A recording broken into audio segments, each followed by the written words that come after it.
words slipped out of Marcus Devereaux's mouth in flawless Mandarin, casual and cruel, like he was commenting on the weather instead of destroying 12 years of marriage. Elise sat 3 feet away from him, her chopsticks poised over a piece of Wagyu, her expression pleasantly blank, absorbing every syllable like a sponge soaking up poison. They were seated in the private dining room of Jingyan, a Michelin-starred Chinese restaurant tucked inside the Waldorf Astoria in Manhattan. The walls were lacquered black, the lighting warm amber, and the table was set with hand-painted porcelain that probably cost more than most people's monthly rent. Across from them sat Mr. Dean Chen Wei, the chairman of a Shanghai-based semiconductor firm considering a $90 million partnership with Marcus's hedge fund. Everything about the evening was designed to impress: the wine, the food, the view of Park Avenue glittering 40 stories below. And Marcus was using the language barrier like a weapon. "She's decorative," Marcus said to Mr. Chen, tilting his sake cup toward Elise with a lazy grin. "Beautiful face, beautiful body, but nothing happening up here." He tapped his temple. "I keep her around because investors like stability. A wife, a home, a golden retriever in the yard. It sells trust." Mr. Chen's expression remained neutral, though his eyes flickered briefly toward Elise. She smiled at him, warm, gracious, empty, and reached for her water glass. Marcus had no idea that Elise Devereaux had spent 4 years at Georgetown studying international relations with a concentration in Mandarin Chinese. He didn't know she'd completed a summer fellowship at Tsinghua University in Beijing. He didn't know that she'd been the top student in her cohort, that her thesis advisor had urged her to pursue a career in diplomacy, that she'd turned down a position at the State Department because she'd fallen in love with a man who told her she was the most extraordinary woman he'd ever met. He didn't know any of this because he had never once asked. "And the other one?" Mr. Chen said carefully. "The woman from your office." Elise's hand tightened around the water glass. She kept chewing. "Adriana," Marcus said, his voice softening the way it used to soften when he said Elise's name. "She's everything Elise isn't. Sharp, hungry, understands the game. We've been together almost 3 years now. Elise hasn't figured it out. 3 years is a long time to maintain such an arrangement. It's easy when your wife doesn't pay attention." Marcus laughed. "Elise thinks I'm working late. She thinks Adriana is just my managing director. She has no idea." Mr. Chen set down his chopsticks. "And if she discovers the truth, she won't. And even if she did." Marcus shrugged. "Ironclad prenup. She signed it at 24 too. In love to read the fine print. If we divorce, she walks away with 100,000 and nothing else. No claim to the fund, no stake in anything. She'd be back to being a nobody from a nothing town in Virginia." Elise placed a piece of ginger on the edge of her plate, arranging it precisely. Her hands were steady. Her hands were steady. Her heart was shattering, but her hands were steady. Mr. Chen was quiet for a moment. Then he said, "Your wife seems like a gracious woman." "She is. Gracious and harmless. That's the whole point." The server arrived with the next course. Elise thanked him in English, her voice warm and melodic. Marcus didn't look at her. He was already launching into his pitch about quarterly returns and risk-adjusted alpha. Elise sat there for another 45 minutes, smiling when appropriate, nodding at pauses, playing the role her husband had written for her with the precision of a woman who had just decided to burn the entire script. She excused herself before dessert, claiming a headache. Marcus barely acknowledged her departure. Mr. Chen stood and bowed politely. Elise returned the gesture with perfect form, her Mandarin pronunciation flawless as she wished him a pleasant evening. She caught the faintest widening of Mr. Chen's eyes, a flicker of recognition, perhaps surprise, but he said nothing. The valet brought her car around in under 2 minutes. She sat behind the wheel of her white Audi, staring at the steering wheel, breathing. 3 years. Adriana Voss, the woman with the razor-cut bob and the Louboutin heels who called the house at least twice a week with urgent portfolio updates. 3 years of lies. 3 years of Elise cooking dinner for a man who was eating somewhere else. 3 years of sleeping next to someone who had already left. She didn't cry. Something had shifted inside her during that dinner. Something fundamental. The grief would come later. She knew that. But right now, in its place, was something cold and architectural. A blueprint forming in real time. She didn't drive home. She drove across the bridge to Brooklyn, to a third-floor walk-up in Park Slope where her college roommate, Dara Oyalaren, lived with 2 cats and a wall of legal textbooks. Dara was a corporate litigator at Sullivan & Cromwell, one of the most feared law firms in the country. She was also the most loyal person Elise had ever known. Dara opened the door in an oversized Howard University sweatshirt, reading glasses pushed up on her forehead. "It's 11:30 on a Tuesday. What happened?" Elise walked inside. "I need a divorce attorney, the best one you know." They sat on Dara's couch until 3 in the morning. Elise told her everything: the dinner, the Mandarin, Adriana, the 3 years, the way Marcus talked about her like she was furniture he'd bought at auction. Dara's face grew darker with every detail. "That prenup," Dara said, pulling a legal pad from between the couch cushions. "Tell me about the adultery clause." "How did you know there was one?" "Because your father was Franklin Pemberton, and Franklin Pemberton didn't let anyone sign anything without a kill switch." Dara tapped her pen against the pad. "He reviewed it, didn't he?" "Every word. He made Marcus's lawyers add a fidelity clause. If either party commits adultery, the prenup is void and standard equitable distribution applies. So with documented proof of a 3-year affair, I'm entitled to half of everything accumulated during the marriage." Dara leaned back, a slow smile spreading across her face. "And how much is everything?" "The fund manages about $2 billion.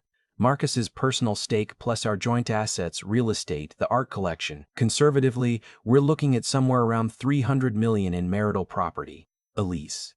Dara set down her pen. "We need to do this right. No mistakes, no emotion, pure strategy." "I know. I'm calling Willa Sorensen. She's the best divorce litigator on the East Coast. She took Andrew Carmichael for everything in that pharmaceutical case 2 years ago. She doesn't lose. Call her." Elise drove home at 4 in the morning. The house was dark, a 6-bedroom colonial in Greenwich, Connecticut, with a manicured lawn and a 3-car garage. Marcus had bought it 7 years ago because he said it projected the right image. Elise had spent 2 years making it beautiful. Every room, every fabric, every painting chosen with care. Now it felt like a stage set for a play she'd never auditioned for. Marcus's car wasn't in the garage. With Adriana, probably. Elise went straight to his study. The password on his laptop was the same one he'd used for years, the date of their first wedding anniversary. He'd never thought to change it because he'd never thought she'd look. She opened his email and began photographing everything. Messages to Adriana stretching back 3 years. Weekend plans disguised as client meetings. Hotel reservations at the Mark, the Greenwich, the Pierre. Credit card charges for jewelry Elise had never seen. A Cartier bracelet, a Van Cleef pendant, a pair of diamond earrings totaling $42,000. Terms of endearment that made her stomach fold in on itself. She photographed it all. Methodically, page by page, she created a new encrypted email address and sent everything to herself. Then she cleared her browsing history, closed the laptop, and left it exactly as she'd found it. The safe in their bedroom closet held the prenuptial agreement. She photographed every page, paying special attention to the fidelity clause her father had insisted on. Franklin Pemberton had died of pancreatic cancer 2 years into her marriage, but his foresight was about to save his daughter's future.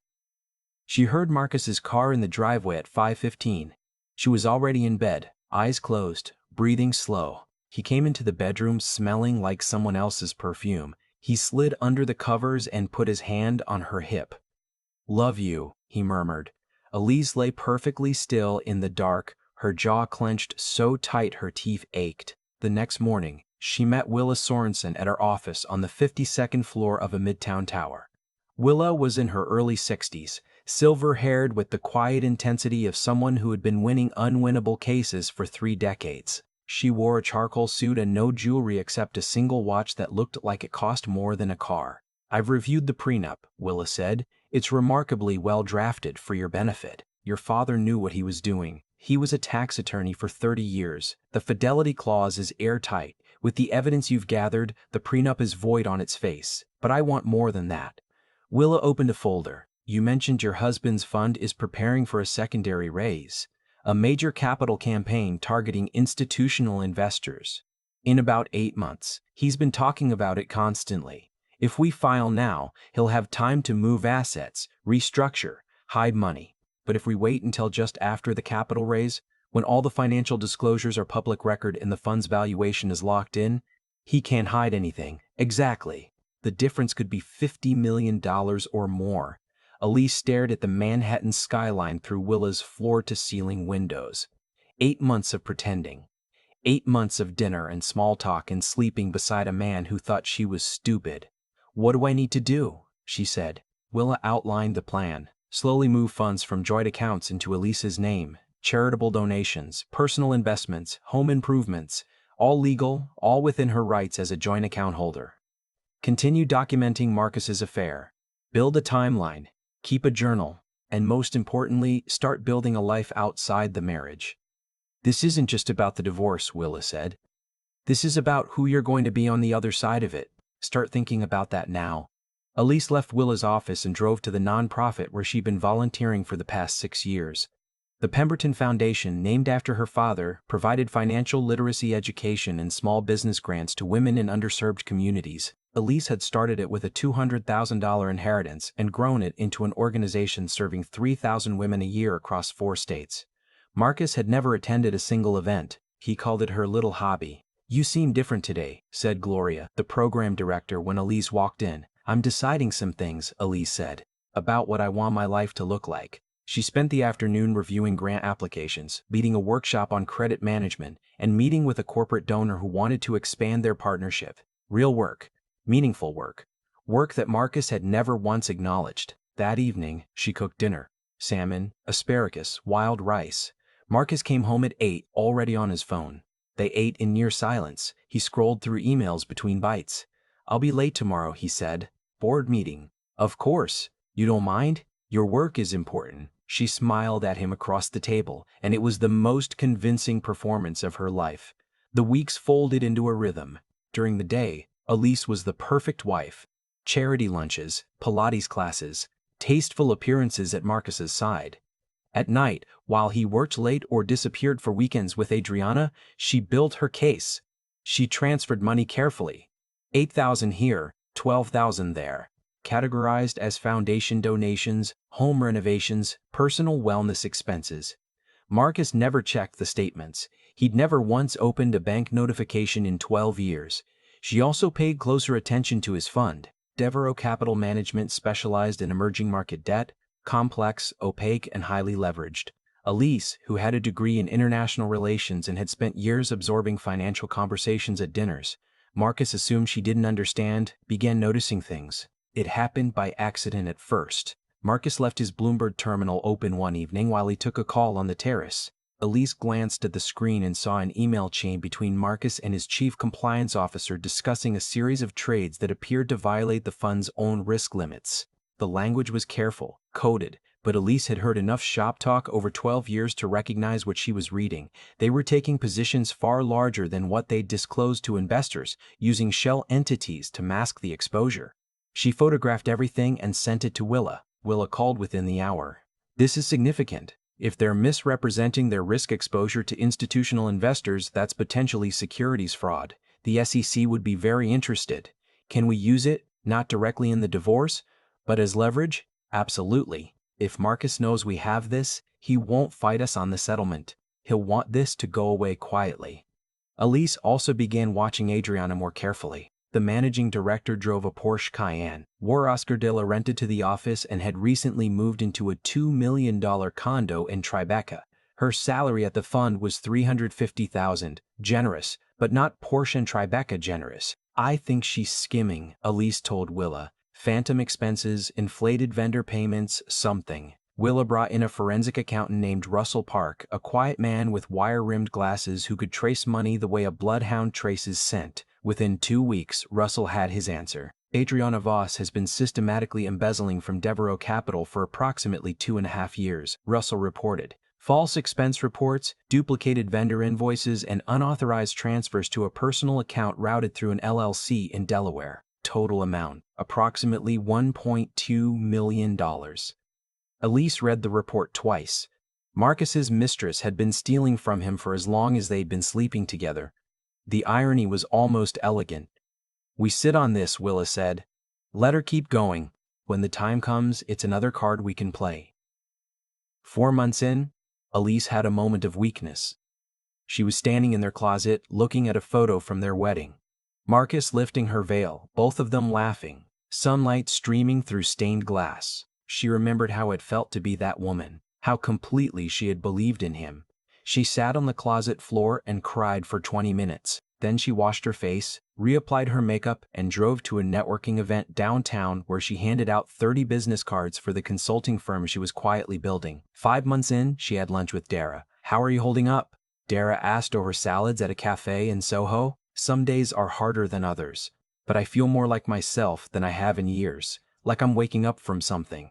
"That's because you are." Marcus has no idea. He came home last night at 2 in the morning smelling like Chanel No. 5 and told me he loved me. And I just lay there thinking about cap tables and client acquisition strategies. Dara laughed. "You're going to be fine, Elise. More than fine." 6 months in, Marcus had another dinner with Chinese investors. This time, a delegation from a Beijing-based sovereign wealth fund considering a major allocation to Devereux Capital. He told Elise to come along. "Smile, look pretty, you know the drill." She wore a red dress. She'd had her hair styled in a sleek chignon. She looked like a woman who knew exactly what she was doing because she was.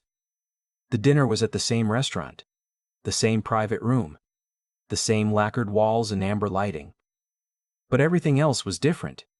When the delegation arrived, 3 executives, 2 men and 1 woman named Miss Lou, Marcus began his pitch in English, expecting Elise to sit quietly and nod. Instead, Elise turned to Ms. Lou and said, in fluent Mandarin, "It's a pleasure to welcome you. I hope your flight was comfortable. How are you finding New York?" The silence that followed lasted about 4 seconds. It felt like an hour. Marcus's face went through a sequence of expressions that would have been comic if the situation weren't so devastating. Confusion, disbelief, panic, and finally a rigid, frozen smile.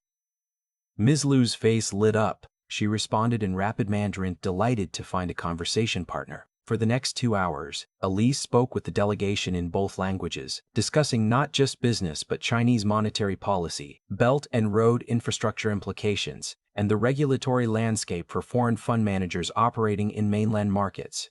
She was brilliant. She was precise. She was everything Marcus had told Mr. Chen she wasn't. At one point, one of the delegates turned to Marcus and said in Mandarin, "Your wife is remarkably knowledgeable. Does she work in the fund as well?"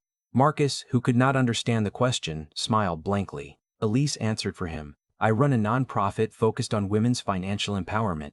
I'm also launching a consulting practice specializing in cross-cultural business strategy." The delegate nodded, visibly impressed. "We may be interested in those services." Marcus sat through the rest of the dinner in near silence, his pitch derailed, his confidence shattered. The investors spoke primarily to Elise. When they exchanged business cards at the end of the evening, they gave theirs to her first. In the parking garage afterward, Marcus grabbed her elbow. "What the hell was that?" Elise looked at his hand on her arm. "Let go of me. Since when do you speak Chinese? Since when do you know anything about?" "Since always, Marcus.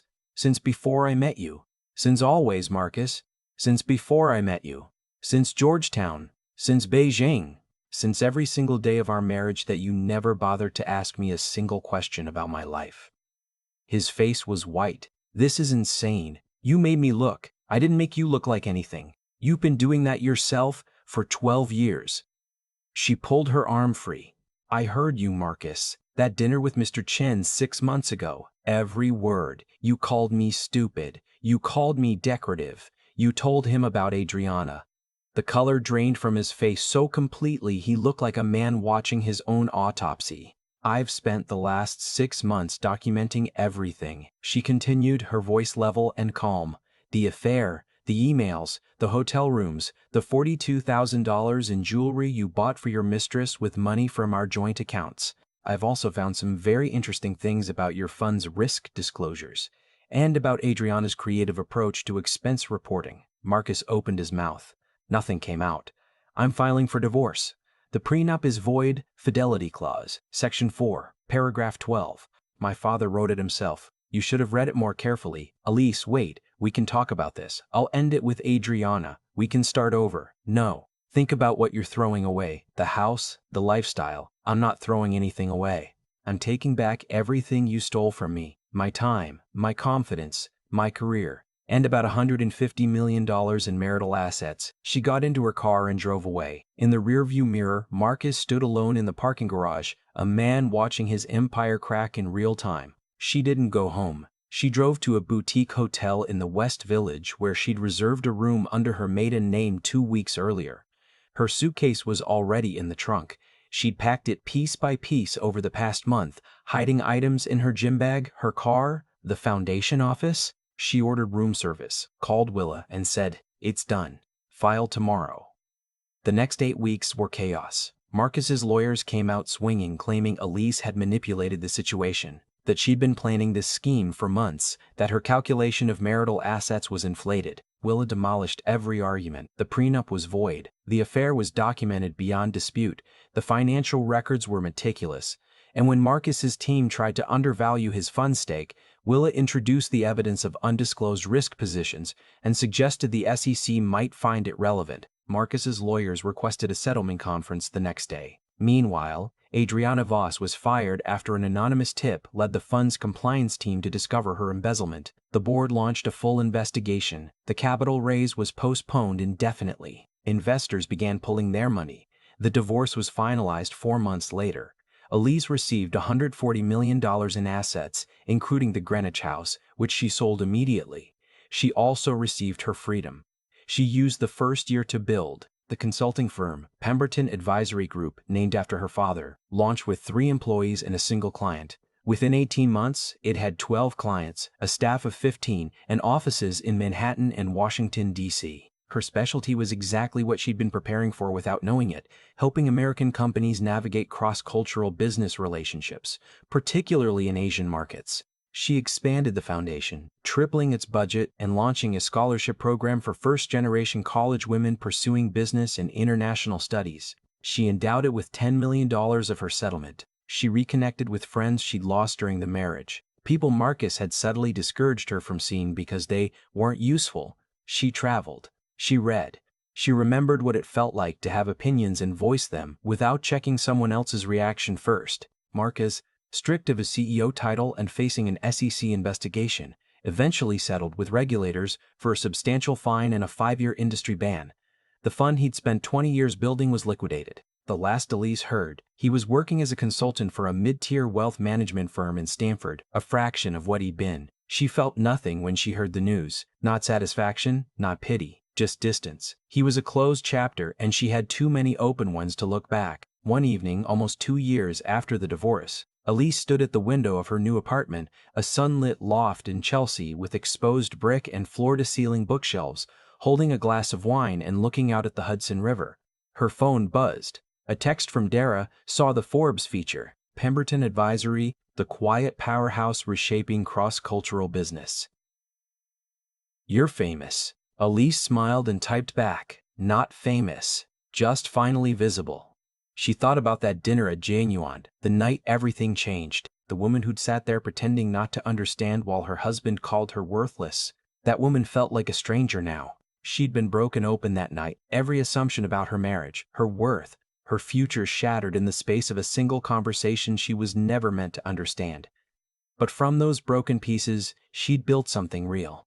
Something that was hers completely, not borrowed from a husband's name, not dependent on someone else's approval, not performative. Marcus had called her decorative, he'd called her harmless, he'd called her nothing. He'd been wrong about all of it, and the most satisfying part wasn't that he knew it now. It was that she did. The city glittered below her, vast and indifferent and full of possibility, the same way it had always been. The only thing that had changed was the woman looking at it. She raised her glass to the skyline, to the reflection of a woman she was only just beginning to know, and drank.